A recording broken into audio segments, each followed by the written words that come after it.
There's a level of discipline that bends reality around you. A way of moving so deliberate, so cold. People stop calling you human. They sense something inscient in your silence. Something dangerous. And today, you'll learn exactly how to reach that state. Most people drift, slaves to moods, mercy, and doubt. They wait for motivation like beggars waiting for rain. But you move when it hurts. You act when the world sleeps. Your will cuts through hesitation like a blade through fog. Your focus isn't emotion, it's law. Your rituals aren't habits, they're commandments. Each repetition burns the weakness out of you, until only precision remains. They call it madness. You call it becoming. Because what you've awakened isn't new. It's older than ambition, older than language. A forgotten art once whispered by warriors and monks. The discipline of still fire. It burns without flame, moves without sound, and conquers without mercy. But there's a cost. To master it, you must silence the part of you that still wants to be saved. But before I show you what it is, take a moment. Subscribe to the channel, like this video, and tell me in the comments what skill or goal you've been chasing. Because this story might just change how you approach everything in your life. Ready? Let's begin. In a small town surrounded by quiet green hills, there lived a boy named Ethan. He was ordinary in every way. The kind of boy who smiled at strangers, played with his friends after school, and watched the clouds drift lazily across the sky.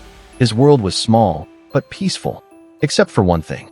He struggled with everything he tried to learn. No matter how much effort he put in, nothing stuck. Whether it was schoolwork, music, or even sports, he always seemed to fall behind. And the laughter of his classmates slowly carved cracks in his confidence. He began to believe he wasn't meant for greatness. That maybe some people were just born average. One quiet afternoon, after everyone had gone home, Ethan found himself standing at the doorway of his classroom.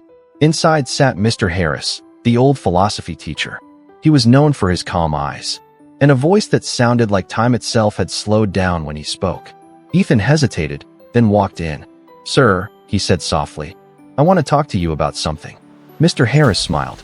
"Of course, Ethan. Sit." Ethan took a deep breath. "Sir, I keep trying, but I can't focus.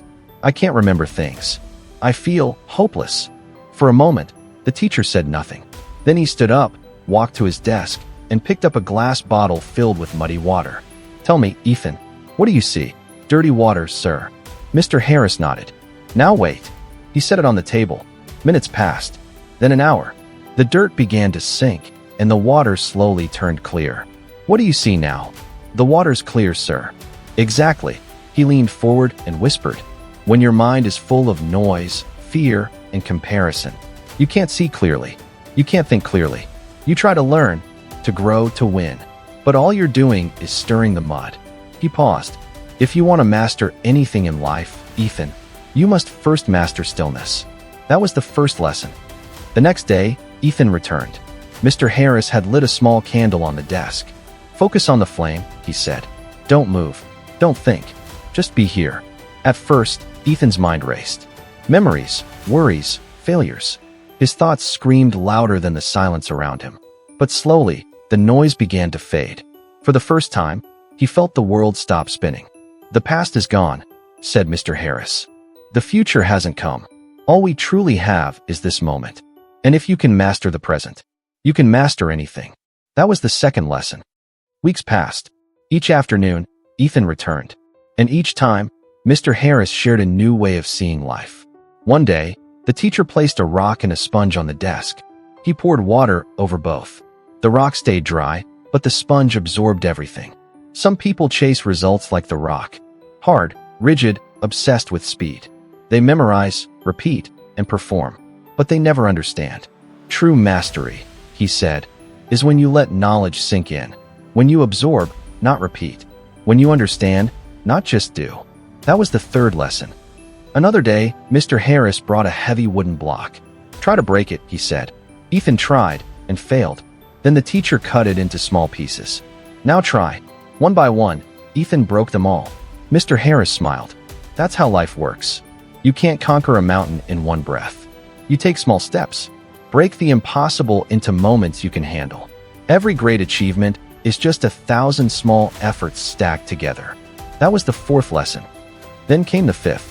In the school garden, Mr. Harris handed Ethan 2 pots. He planted seeds in both. Each day, he watered one and ignored the other. Weeks later, one bloomed, the other was lifeless. Consistency, he said softly, is what separates the dreamers from the masters. You can't grow if you only act when you feel inspired. You grow when you show up, even on the days you don't want to. Discipline is love for your future self. That was the final lesson. Time passed. Ethan practiced everything he'd learned, not just in studying, but in life. He calmed his mind before challenges. He focused fully on each moment. He learned deeply instead of rushing. He broke big goals into small steps. He showed up every day, no matter how he felt. At first, nothing changed. But then everything did. He began to notice small wins. A new clarity in his thoughts. A strange peace in his failures. And slowly, success began to follow, not as a reward, but as a reflection of who he was becoming. Years later, Ethan became known not for his achievements, but for his calm presence. The same classmates who once laughed at him now came to him for advice. One day, someone asked, "What's your secret?" Ethan smiled. "It's not a secret," he said. "It's a way of living. Calm your mind. Focus on now. Understand deeply. Take small steps. And never stop showing up." He paused and looked up at the sky, just as he used to when he was a child. The clouds still drifted. The hills were still green.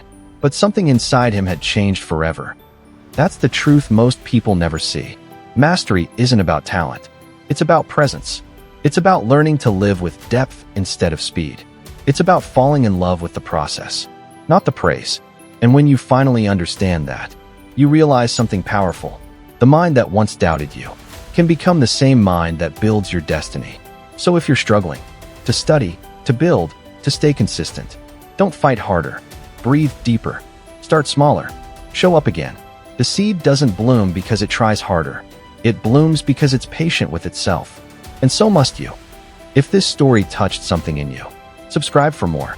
And tell me in the comments, what's one small step you'll take today toward your own mastery? Because sometimes the smallest effort is the beginning of the greatest transformation.